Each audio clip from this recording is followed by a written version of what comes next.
These were the toughest words yet from the Secretary-General on the ongoing violence in Myanmar.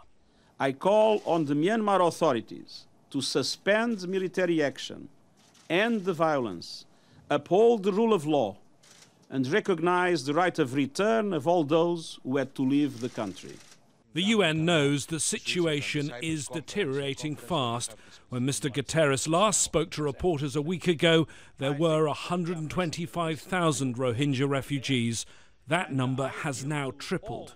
Given the situation has got so much worse in the last week, do you believe this is ethnic cleansing? Well, I would answer your question with another question. When 1/3 of the Rohingya population had to flee the country, can you find a better word to describe it? The Secretary-General has already taken the extremely rare step of writing to the Security Council urging them to take action. As he spoke, the Council was meeting, first with an open session on Somalia. It was only after that ended and they went into closed session and when they discussed any other business that the crisis in Myanmar was finally raised. Afterwards, the President of the Security Council read a carefully worded statement. It was nowhere near as strong as the words of the Secretary-General.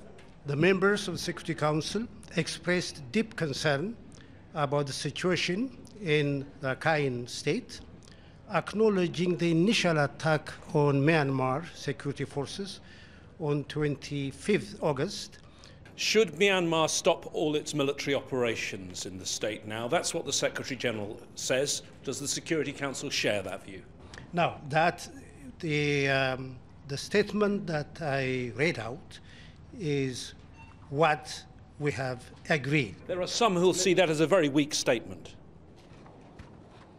Some might say.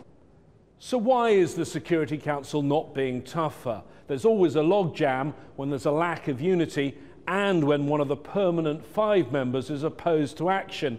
In this case, diplomats point to China, a long-standing ally of Myanmar's military.